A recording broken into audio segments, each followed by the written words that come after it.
Hola, buenas tardes. ¿Cómo están?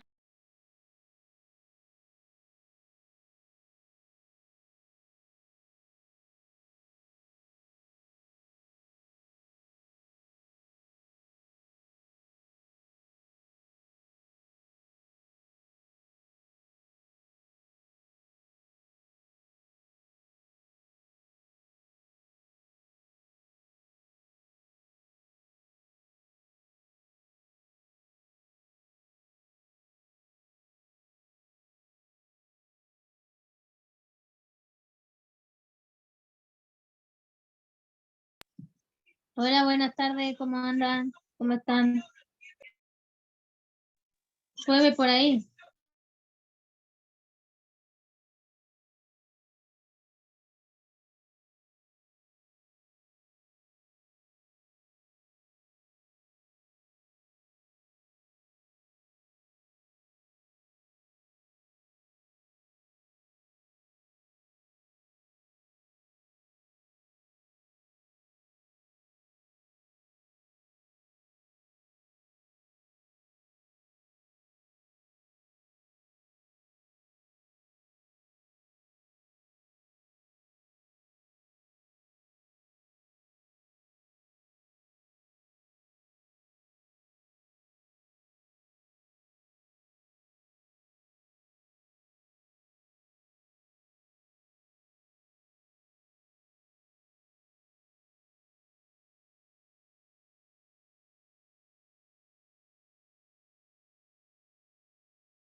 Buenas, ¿cómo andan?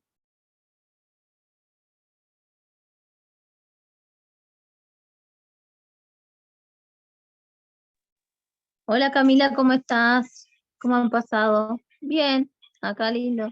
¿Está lloviendo por ahí? ¿Por Minas? No. Ojalá ¿Cómo estuviera es? lloviendo. Acá llueve para más o menos.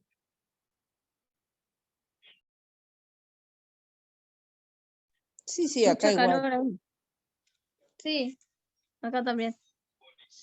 Mucho amagó, pero no llovió nada.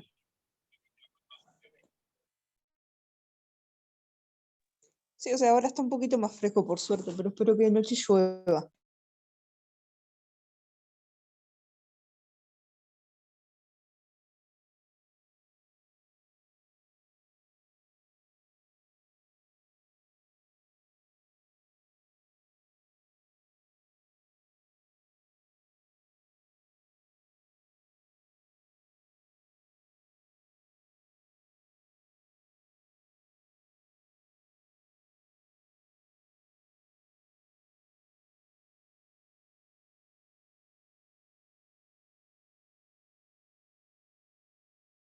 Bueno, ¿cómo va todo? Hola, profe, ¿cómo está? ¿Bien usted?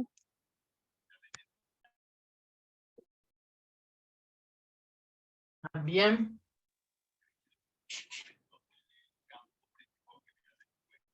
¿Refrescó? Sí. ¿Ahí llovió un poco o no? Más o menos, te diré. Llovió, pero muy poquito. Está feo. Sí, Y acá también. refrescó bastante, calculo yo que va a seguir. Supuestamente daban lluvia por mañana también. Sí, no, pero el tal cambia, ¿no? ¿Cómo refrescó? Así Como que la otra bueno. vez. Sí, sí, De golpe se vino el frío. de Sí. golpe. La chica estaba resfriada y eso, para mí que era el tiempo que estaba, después andaba con fiebre, para mí que era todo el tiempo. Sí, anda la gripe también.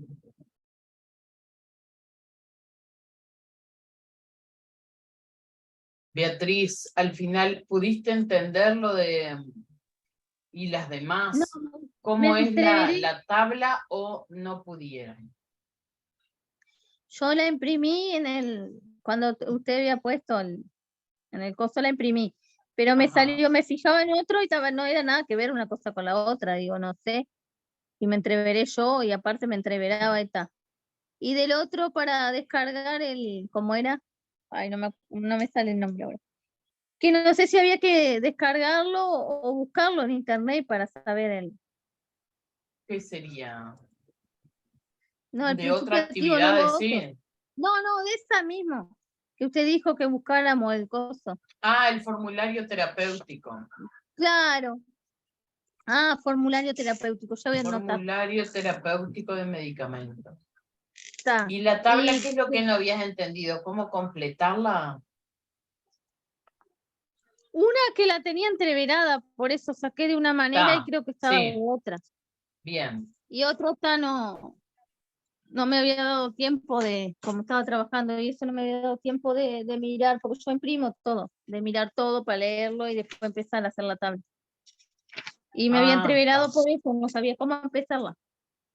está. Claro, por ejemplo, el nivel de prescripción, que es lo que yo les mostraba, que lo van a encontrar solamente ahí en el formulario terapéutico de medicamentos, porque además esto es referido a nuestro país, o sea que lo van a encontrar solamente ahí. Formulario, Terapéutico de medicamentos, que es aquello que vimos en la primera clase. sí, me acuerdo. Bueno, ahí es que pueden encontrar. Eso sí, lo descargan nomás en De Google, internet. claro, ponen formulario terapéutico de medicamentos y les va a salir. Les ingresa a la página y ahí en la página salen varios decretos y en uno arriba dice formulario terapéutico de medicamentos, creo que dice noviembre 2012 o algo así. Ah, porque eso no cambia como No, en realidad cuando es necesario actualizar, se actualiza, pero ese no se ha actualizado desde el 2012, se siguen, Sigue lo mismo, claro, claro, no ha aparecido ninguna droga nueva, digamos. claro.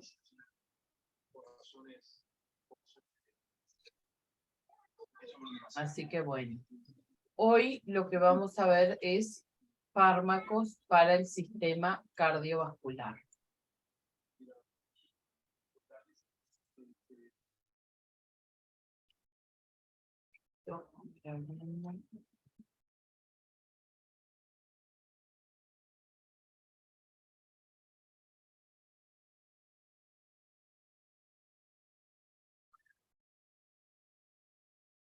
Ahí está.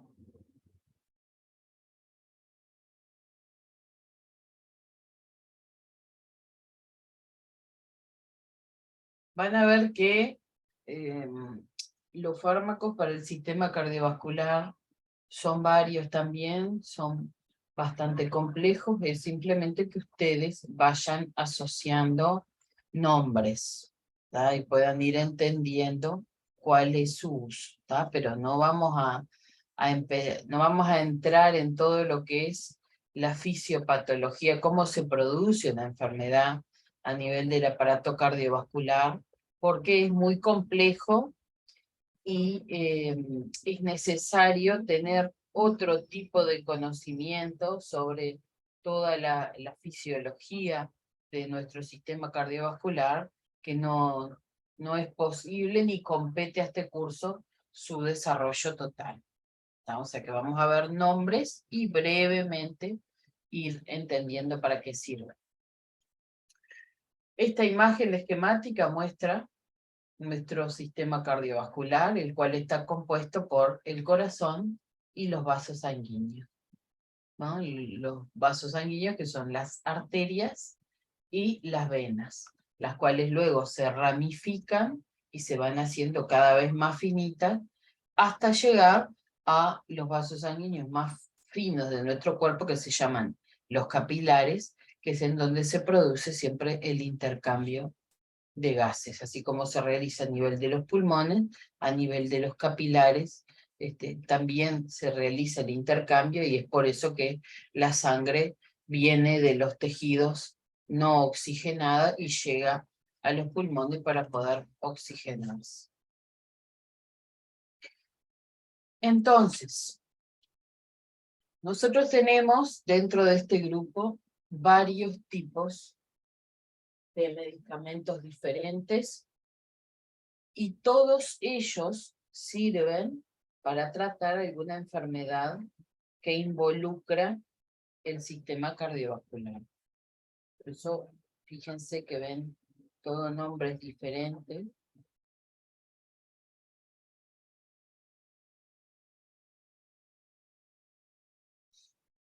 Entonces tenemos los antihipertensivos, que se utilizan para tratar la hipertensión arterial, una enfermedad producida a nivel de las arterias, ¿no? De los vasos sanguíneos, la cual tiene también diferentes causas, o sea, puede ser desde por un envejecimiento, el propio envejecimiento que genera una mayor rigidez a nivel de las paredes de la arteria, puede ser por alguna enfermedad del propio corazón. Después tenemos los diuréticos, que si bien actúan a nivel de los vasos renales, es decir, de los riñones, tratan enfermedades tratan enfermedades cardíacas o enfermedades de los vasos sanguíneos. Los digitálicos, que son medicamentos que se utilizan para enfermedades cardiovasculares, como por ejemplo, enfermedades cardíacas, perdón, no de los vasos sanguíneos, como por ejemplo las insuficiencias cardíacas, cuando el corazón se queda muy grande, no late de una manera adecuada para poder dar oxígeno a todo el cuerpo. Los digitálicos ayudan en la contracción, a que lata mejor. Los antiarrítmicos que también trabajan sobre el corazón. Nosotros tenemos un sistema de conducción que se llama, es decir, en nuestro corazón él late porque se comunican, hay como una, digamos, para decirlo de una manera sencilla, hay una electricidad que sale de un lado del corazón, va pasando por toda la pared cardíaca y finalmente genera el latido, pero o sea que ese latido se genera por lo que se llama un estímulo eléctrico que hace que el corazón lata. Cuando ese estímulo eléctrico no sale desde el lugar de donde debería y sale de otro lado, se hace que el corazón lata de manera no coordinada, y eso es lo que se conoce como arritmia. Y estos medicamentos, los antiarrítmicos, tratan eso, ¿no? Es como que acomodan el ritmo cardíaco y por eso se llaman así.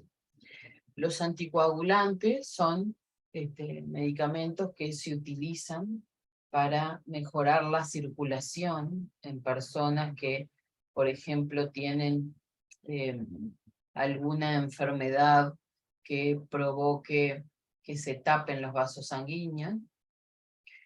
Lo mismo, un mecanismo de acción muy similar, los antiagregantes plaquetarios, que también evitan que la sangre se coagule y de esta manera se forme algún coágulo que tape algún vaso sanguíneo que ya tiene su luz, o sea, por el lugar por donde pasa la sangre, más estrechado. Al usar estos antiagregantes mejoramos la circulación, sí a un costo que si no tuvieran esa enfermedad no se debería utilizarlos, pero bueno, es la forma de evitar que ocurran complicaciones. Y los antianginosos, que son medicamentos que actúan también a nivel cardíaco, para lo que se llama las anginas de pecho, cuando por diferentes motivos, ya sea porque los vasos que irrigan el corazón también pueden estar tapados frente a un esfuerzo físico, cuando aumenta la necesidad de oxígeno del corazón, como esos vasos sanguíneos están tapados, no puede llegar más sangre, estos antianginosos hacen que ese dolor generado por la falta de oxígeno no ocurra de tal manera. Vamos a ver si viendo cada uno de ellos les vuelvo a explicar cada una de estas cosas, y si no entienden, cuando yo les ponga ahí lo que antiarrítmico y ustedes no logren entender, háganme el favor, pregúntenme, porque busco otra manera para que ustedes puedan entender a grandes rasgos para qué sirve. Entonces, empezamos y vamos a ver cada uno de estos, ¿no? O sea, así como veíamos en los demás fármacos para los diferentes sistemas, por ejemplo, como vimos para el sistema digestivo que teníamos los antiácidos, teníamos los inhibidores de la bomba de protones, etcétera, etcétera. Acuérdense que son grupos farmacológicos o subgrupos farmacológicos dentro de un grupo de medicamentos. En este caso es lo mismo. Cuando hablamos de medicamentos o fármacos para el sistema cardiovascular, tenemos varios tipos o varios subgrupos, y esos son estos que ustedes ven acá. Los 7 subgrupos. Y ahora vamos a ir viendo cada uno de ellos. Entonces, los antihipertensivos se utilizan para tratar la presión arterial alta. Presión arterial tenemos todos. Si no, no podría circular la sangre por las arterias y ningún órgano se oxigenaría. O sea que presión arterial tenemos todo, es necesaria para la vida. Cuando esta presión supera el valor que deberíamos de tener normalmente, los vasos sanguíneos, o sea, cuando nosotros hablamos de presión arterial, hablamos de la fuerza. Tenemos nuestro corazón, vamos a dibujar un poco. Nosotros tenemos nuestro corazón, ¿tá? Y de acá salen, ¿no? Por ejemplo, acá tenemos la aorta. Tenemos la aorta, la cual lleva la sangre al resto de nuestro cuerpo. Se corta, profe, no sé si... A ver, ¿a todos se les corta? No, yo solamente estoy viendo el recuadrito de antihipertensivos, lo que explica lo que es. Solo ¿No veo ven, eso. ¿No ven el dibujo del corazón que estoy haciendo? Es un dibujo horrible. que Ah, estoy lo estás haciendo. haciendo en una, Sí, lo estás haciendo en sí, una puntita ahí a la derecha, pero no se ve Sí. nada. ¿No se ve? A ver, esperen un poquito. sí, Vamos a- perfecto. Esperen que voy a hacer.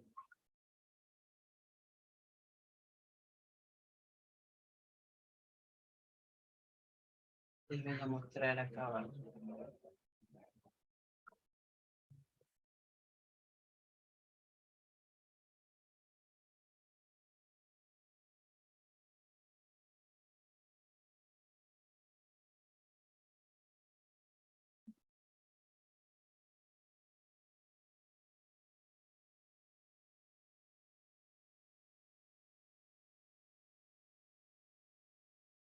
A ver, esta imagen. A ver si ustedes pueden entender.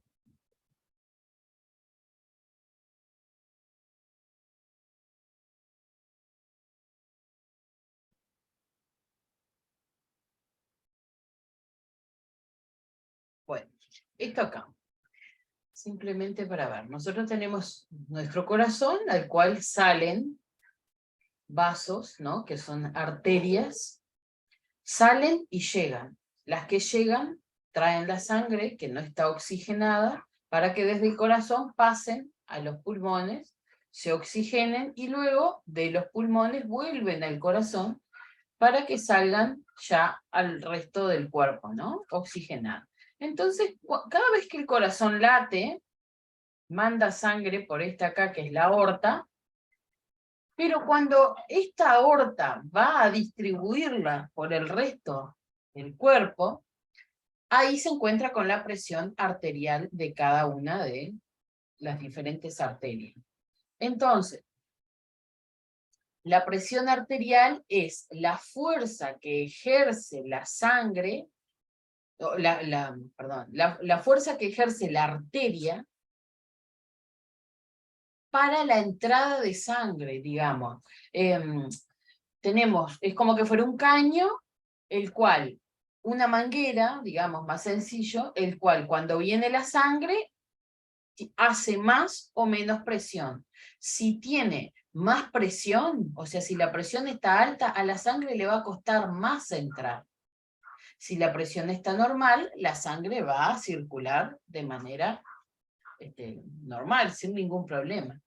Entonces, eso es lo que quiero que ustedes logren entender. Que si yo tengo la presión alta, la sangre le va a costar más entrar y distribuirse por nuestro organismo. Por eso es que no es normal que la presión esté alta, eso va a generar complicaciones.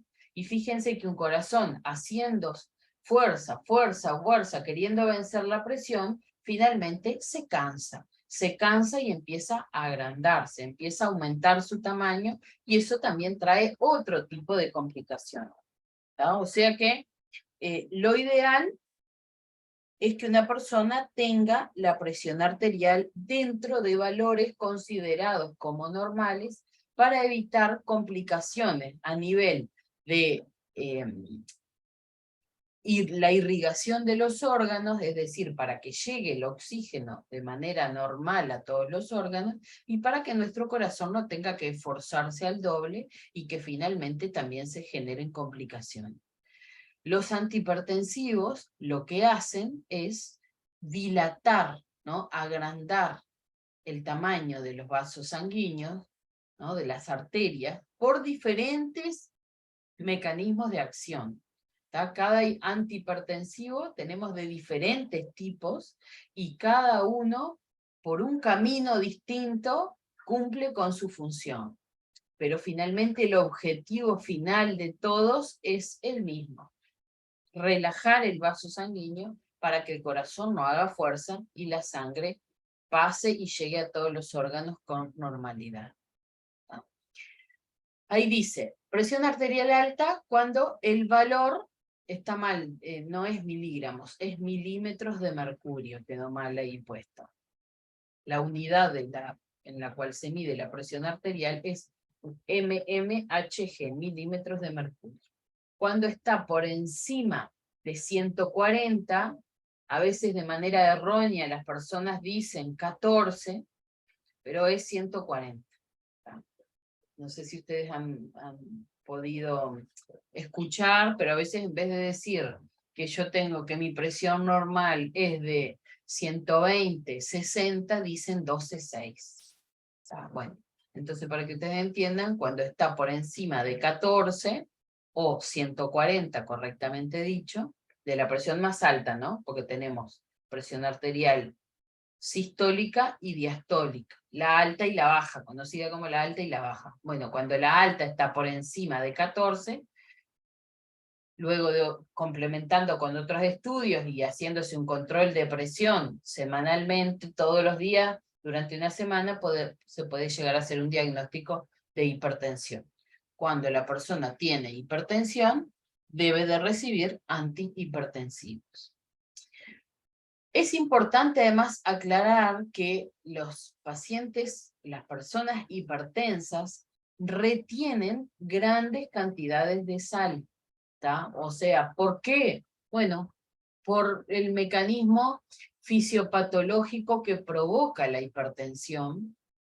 Uno de ellos es generar esta retención de sal.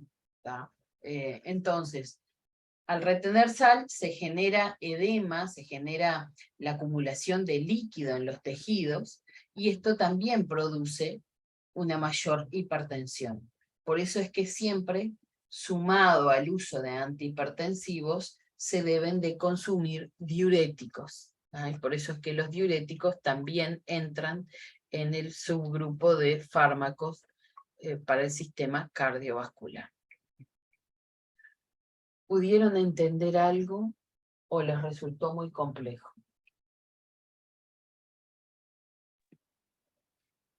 No, se entiende, se entiende. ¿Sí? Ah.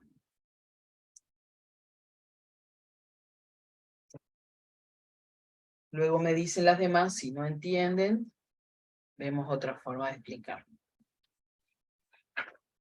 Bueno, entonces por eso también tenemos acá el uso de diuréticos. Un diurético no es un medicamento antihipertensivo, que eso quede claro, son dos cosas distintas. Pero son medicamentos que se utilizan también para el tratamiento de la hipertensión arterial. Lo que hace es ayudar a que esa sal que queda, o sodio de una manera más correctamente dicho, que en los pacientes con hipertensión retienen, que eso además le genera un mayor aumento de la presión, bueno, que esa sal que está de más se elimine a través de la orina. Por eso es que el diurético hace que una persona orine más, ¿no? Porque es la forma, el mecanismo de acción de este medicamento para poder eliminar la sal que está en exceso. Siempre se aconseja que los diuréticos se tomen en la mañana, para de esta manera durante el día se pueda ir eliminando esa sal que hay en exceso. El médico lo va a indicar generalmente una vez al día, o en algunos casos más severos puede llegar a indicarlo con una frecuencia mayor. Entonces acá solamente para que ustedes vean, pero que no se confundan, que, acuérdense, diuréticos no es lo mismo que antihipertensivos. ¿Tá? Dentro de los diuréticos tenemos de diferentes tipos. Todos, también por diferentes caminos, generan que se elimine la sal que hay en exceso en el cuerpo. Algunos estimulando a los propios riñones para que aumenten la producción de orina, otros trabajan a larga distancia, estimulando a una hormona que nosotros tenemos, que se llama la hormona antidiurética, o sea, la bloquean a esa hormona y provocan que aumente la frecuencia en la orina. Otros actúan a nivel de otros lugares de lo que es la nefrona en el riñón, o sea, todos tienen diferentes caminos, pero finalmente logran el mismo cometido y que es la eliminación de la sal en exceso. Por eso ven que dice, dentro de las familias de los diuréticos tenemos ahorradores de potasio, diuréticos de asa y tiacidas, o sea, son diferentes tipos de diuréticos. Dentro de los ahorradores de potasio, ahí están el nombre genérico, como por ejemplo la espironolactona, que es la más común.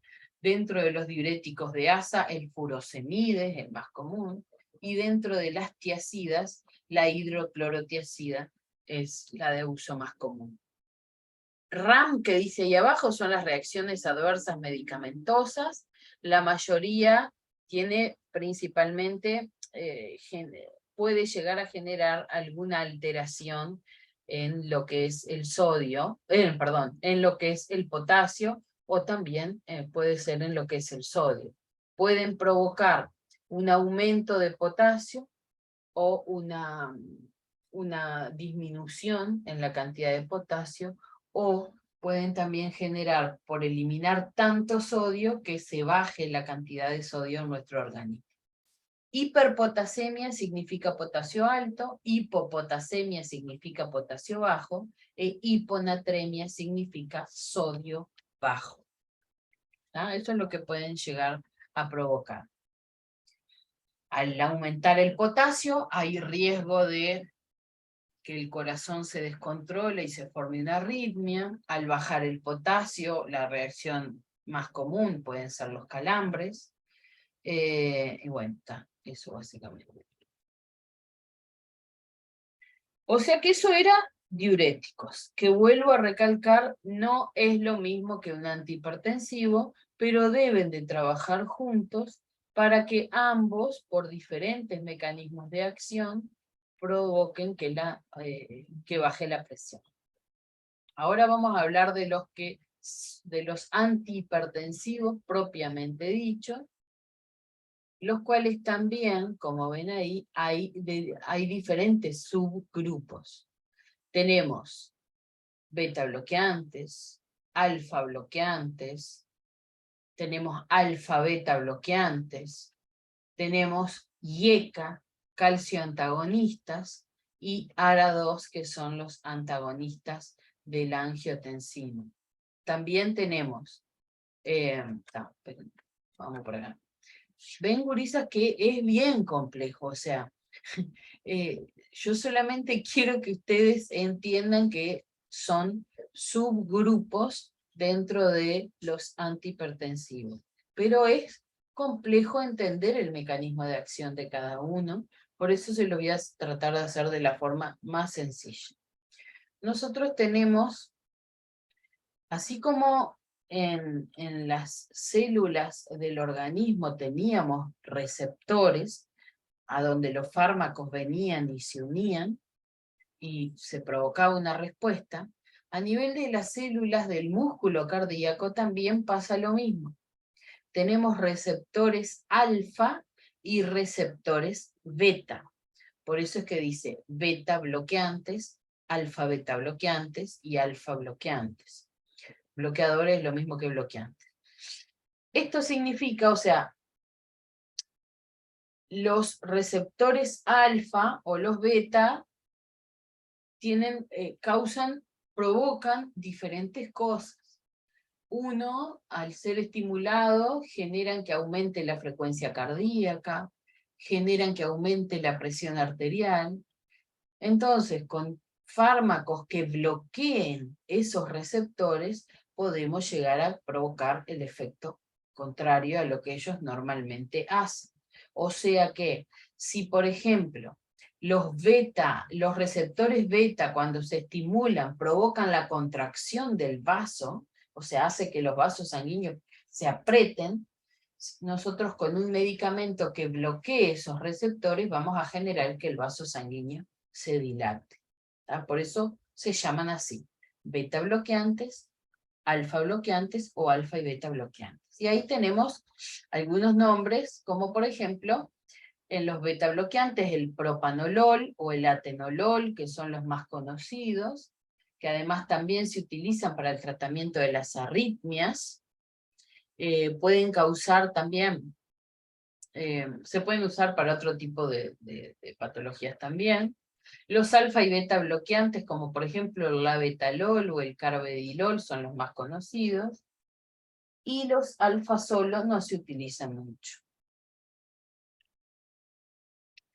Luego tenemos estos otros, que son los que son conocidos como IECAS.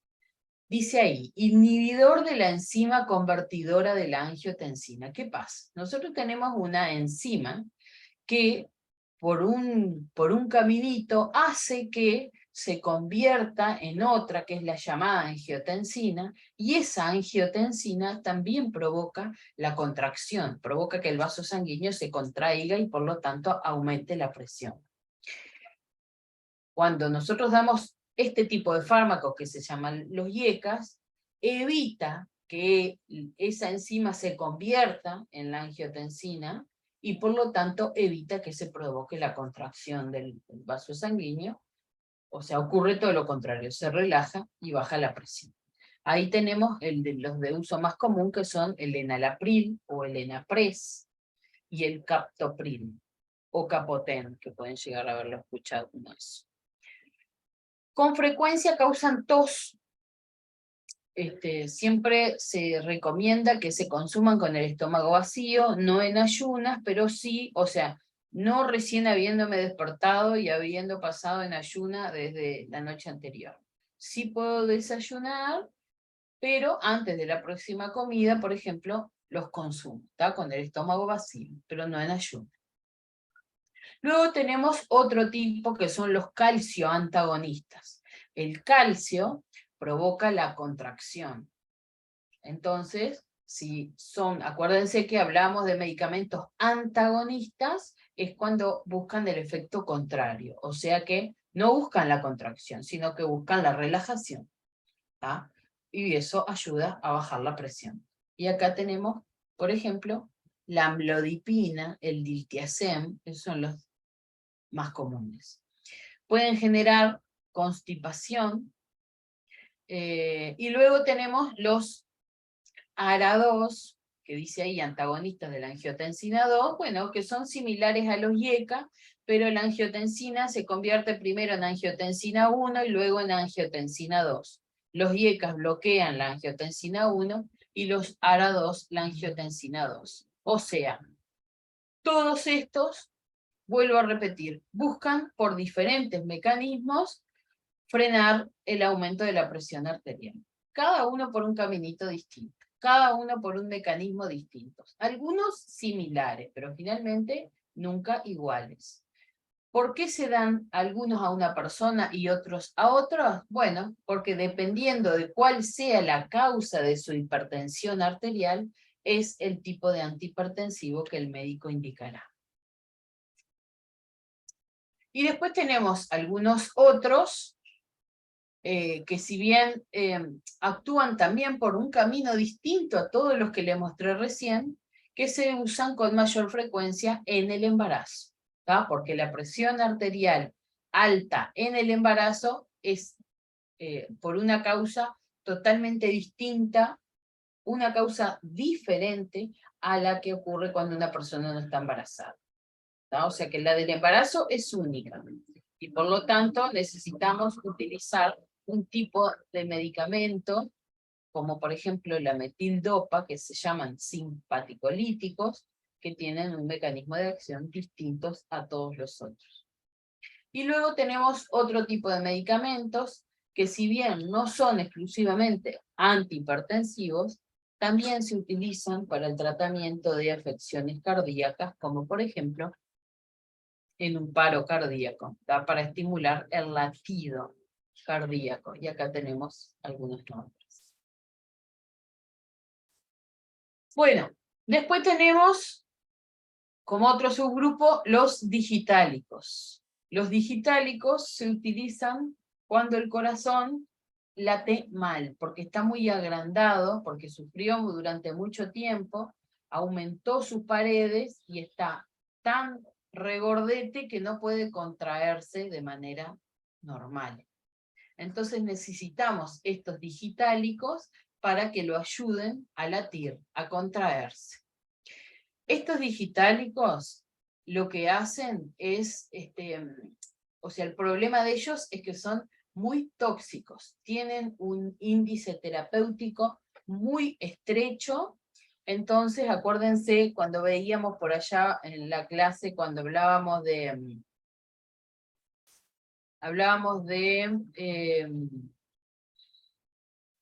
todo lo que era el principio de lo que era el proceso LADME, cuando hablábamos de la parte ¿en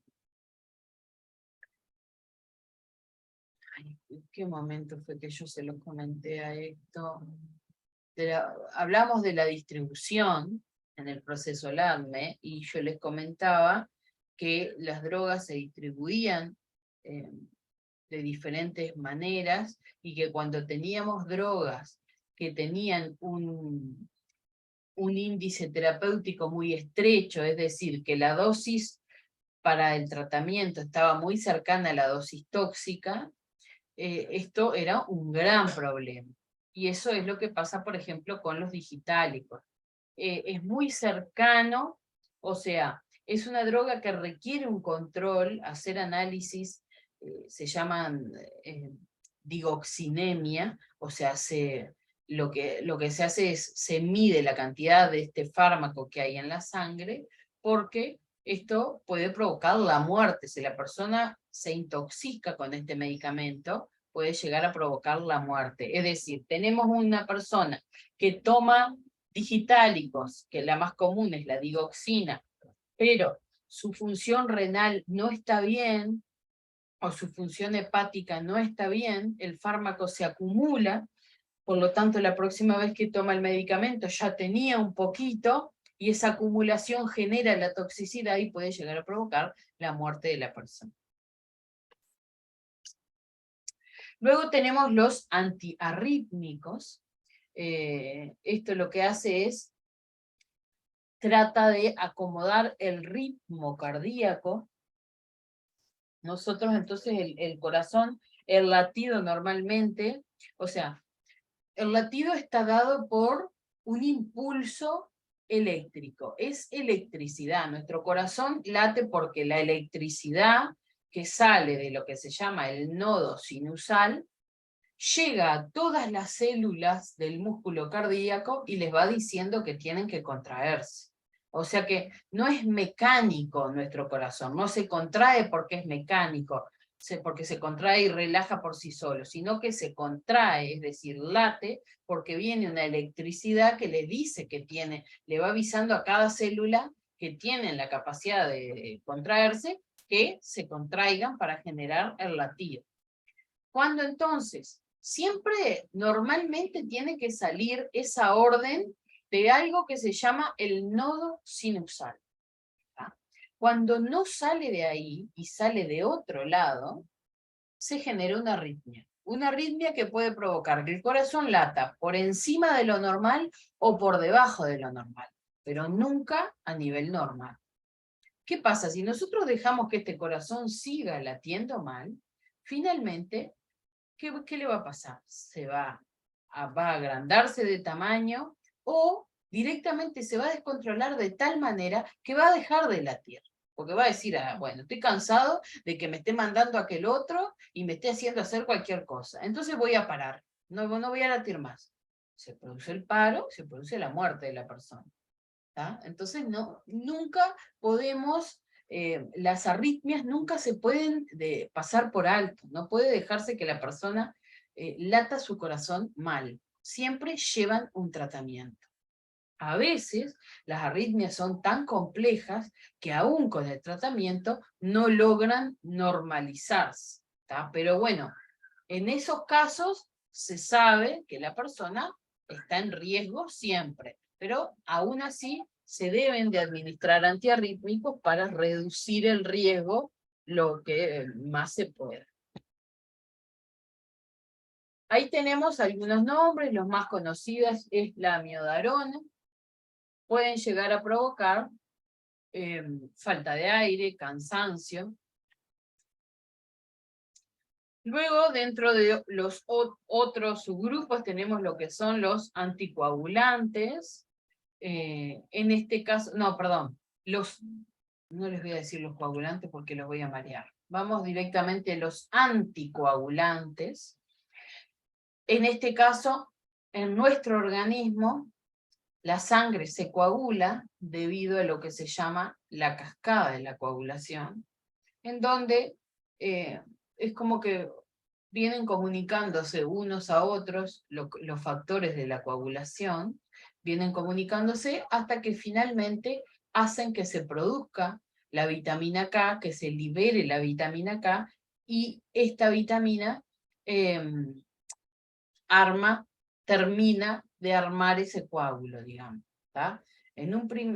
Siempre en una primera instancia, cuando ocurre un sangrado a nivel de nuestro organismo, a nivel del vaso sanguíneo, se libera, ese vaso libera señales y llama a las plaquetas, para que las plaquetas se acumulen contra la pared y empiecen a formar ese coágulo. Pero ¿qué pasa? Las plaquetas por sí solas no pueden lograr durante mucho tiempo detener el sangrado. Ellos forman como un algodón que tapa momentáneamente, pero ese algodón si ese algodón finalmente se empapa y se satura de sangre, va a seguir sangrando. Entonces, necesita que luego de que se produjo ese primer tapón, digamos, se avise a los factores de la coagulación y vengan a ayudar a las plaquetas, se comienza a depositar fibrina, y finalmente viene lo que es la vitamina K, y esa vitamina K forma ese coágulo compacto que no se sale con nada, ¿tá? Y permite que el vaso sanguíneo se recupere, cicatrice y se detenga el sangrado. ¿Qué sucede? A veces la formación de un coágulo en nuestro cuerpo, que puede ocurrir por diferentes motivos, genera un problema. Por ejemplo, si ese coágulo circula por nuestro cuerpo y llega al cerebro y tapa una arteria del cerebro, se provoca un infarto cerebral o un ACV, ¿tá? Como se conoce. No me acuerdo el otro nombre más común que a veces dicen. Yo como siempre hace tantos años ACV, pero ¿cómo es, gurisas? Cuando dicen ustedes que la persona tuvo un infarto cerebral, otro nombre que le ponen.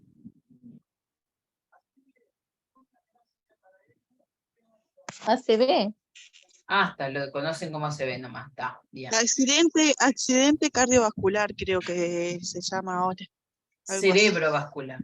Está bien, es Sí. ACV, son las siglas de ACV. Pero a veces se lo ACV. conocía y se lo decía con otro nombre que no me acuerdo cuál era. Bueno, Ah, entonces, cuando ese coágulo viaja, se tapa una arteria del cerebro, se produce un ACV. Entonces, ese ACV, ¿no? Así como ocurre en el cerebro provoca un ACV, si en los pulmones provoca un tromboembolismo pulmonar. Si ocurre a nivel del mesenterio en el intestino, provoca un infarto intestinal. Si ocurre a nivel del riñón, provoca un infarto renal. O sea, si ocurre a nivel del corazón, provoca un infarto cardíaco. Entonces, donde tapa ese coágulo, se va a producir un infarto. Entonces, el médico no puede permitir que la persona siga, o sea, porque no hay forma de que frene la formación de coágulo. El por qué se está produciendo, el por qué esa persona produce coágulo puede ser por variadas causas. Entonces el médico necesita que no se formen coágulos. ¿Cuál es la manera? Dando anticoagulantes. Porque los anticoagulantes bloquean a la vitamina K, que es la que sí o sí la necesitamos para formar ese coágulo. ¿Tá? Entonces, al bloquearla no se va a formar el coágulo y por lo tanto no se van a producir más infartos. Entonces, todas las personas que tuvieron algún infarto, ya sea cardíaco, cerebral, pulmonar, etc., les dan anticoagulantes para que esto no vuelva a suceder. ¿Tá?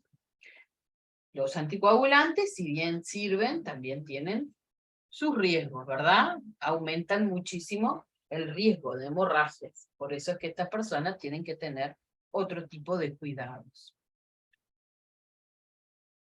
Y acá tenemos, por ejemplo, la warfarina o el choice, las heparinas, que son conocidas como los clexanes.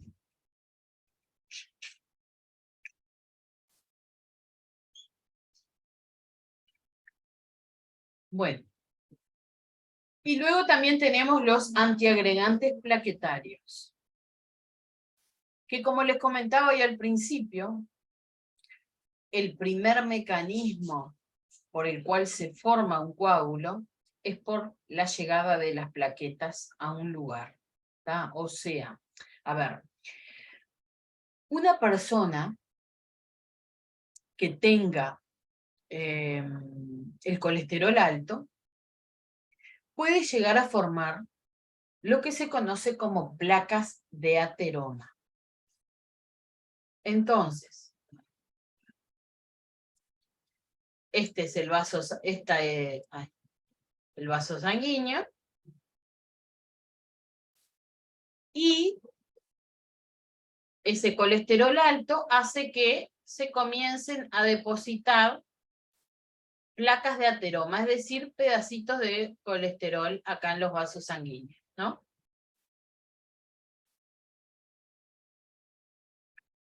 Mientras tanto, la sangre, no hay problema. La sangre puede seguir pasando. Por acá le queda un lugar más chiquito, pero pasa. Pero ¿qué sucede? Este depósito de placas de ateroma en la pared del vaso, el vaso, o sea, la arteria, lo toma como, hey, ¿qué estás haciendo? ¿Cómo vas a estar acá? Me estás complicando, ¿no? Me estás lastimando, porque las placas de ateroma es algo duro, que lesiona la pared del vaso. Entonces, cuando el vaso ve que el colesterol lo está lastimando, agarra y avisa, lo toma como que si estuviera roto, ¿entienden? Como cuando yo me lastimo, me hago un corte, este vaso sanguíneo avisa a las plaquetas que vengan a tapar ese agujero, porque ese agujero está sangrando, y luego las plaquetas le avisan al resto de los factores de la coagulación y a la vitamina K para que vengan y forman el coágulo. Eso es lo que pasa cuando yo me corto. Las placas de ateroma que se forman por el colesterol alto, ocurre lo mismo. El vaso dice, me estás lastimando, me lastimaste. Ahí llama a las plaquetas, para que las plaquetas vengan. Entonces, las plaquetas vienen y se depositan arriba de las placas de ateroma. Ellas van a formar un coágulo, porque eso es lo que ellas interpretan, que el vaso sanguíneo se está lastimando. Entonces, este depósito de plaquetas, que cada vez es mayor, finalmente tapa la luz del vaso. Y entonces la sangre viene y se tranca, ya no puede pasar porque se encuentra lleno de plaquetas. Entonces los antiagregantes plaquetarios evitan que las plaquetas se unan acá. Entonces, al hacer que las plaquetas no se unan, la sangre, más allá de que se encuentre esta placa de ateroma acá, la sangre puede seguir circulando. ¿Está? ¿Se entiende más o menos?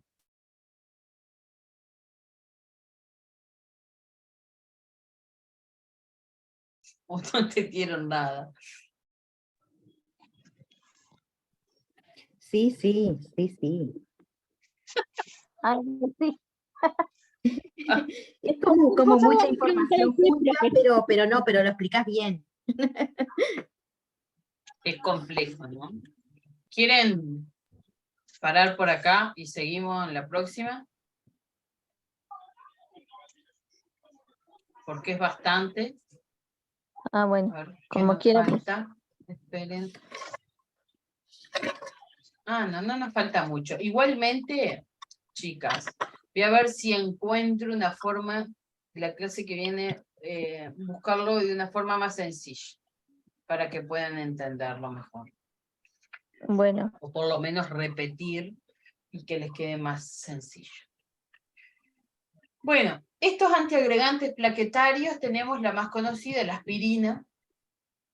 Luego tenemos, por ejemplo, otro conocido que es el clopidogrel. Por eso es que no se recomienda, como antes, que todo, me dolía la cabeza la aspirina, me dolía el dedo la aspirina, me dolía la panza la aspirina. ¿Ah?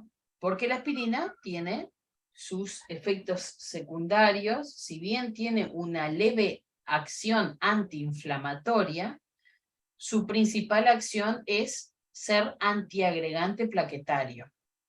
Y esto lleva a que aumente el sangrado. Si las plaquetas no permite que vengan las plaquetas y me tapen un vaso que está sangrando, me aumenta el riesgo de hemorragia. Por eso no se puede tomar aspirina de rutina como antes era una práctica muy frecuente. Luego tenemos los antianginosos. Son otro subgrupo de fármacos cardiovasculares.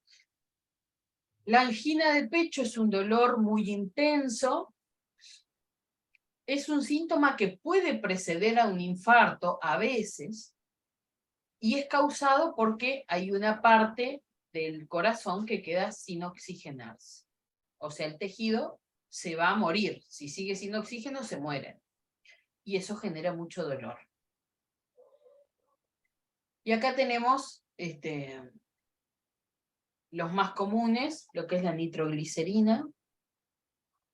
Lo que hacen es dilatar todas las venas, todos los vasos sanguíneos que haya allá a la vuelta de ese lugar, para que si bien el vaso sanguíneo que irrigaba ese tejido puede estar tapado y ese tejido se esté muriendo, todos los otros vasos sanguíneos que estén ahí a la vuelta se dilaten y hagan que llegue algo de sangre. Y de esa manera deje de doler. Y finish. No hablo más, porque voy a buscar una forma más sencilla para que puedan entender. Pero en realidad, les vuelvo a repetir, gurisas, es algo complejo, es algo difícil. La idea es que ustedes puedan asociar nombres y no tengan por qué entender todos los mecanismos de acción, ¿no? Porque es muy complejo. Entonces lo trato de explicar de la manera más sencilla, pero no es sencillo. Así que bueno, miren que vamos a pasar la lista. Tricia, Sofía, Rocío. Acá. Sofía está ahí. Ahí está. Rocío. Camila. Estoy presente. Bien. Solange. Presente, profe. Bien. Paula, ¿no? Gabriela. Sí, presente, profe. Bien. Y Beatriz. presente.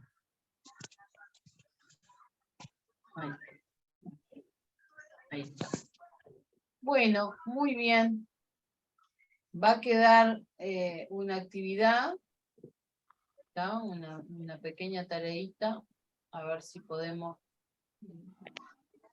si pueden hacerla. Si no logran hacerla, bueno, después que, ya les digo, voy a tratar de armar de otra manera, a ver si pueden entender qué hacen estos medicamentos, cómo actúan, y bueno, la hacen luego, porque va referida a eso, ¿no? A los fármacos cardiovasculares. Es un, Sí. es un cuadrito, es como un cuadrito también, ¿o son preguntas, profe? No lo tengo pensado. ¡Qué malvada! ¡Qué malvada! No, yo quería, les iba a hacer, o sea, en realidad el cuadrito se los prefiero hacer luego de la clase que viene. Claro. Está bien. Ahora era como tratar de marcar la diferencia. Más que nada voy a tratar de hacer, a ver, que ustedes puedan hacer como ese juego de unir. ¿Qué hace este? ¿No? Por ejemplo, le voy a poner No, antihipertensivo, baja la presión, ¿viste? O sea, eso. A ver si ustedes logran asociar la acción de uno con el subgrupo. Va a ser eso, Bárbaro. simplemente. Ah, buenísimo. ¿Está? Buenísimo. Pero de una manera, no voy a hablar de terminología clínica ni médica, ¿no? O sea, voy a poner bien sencillo.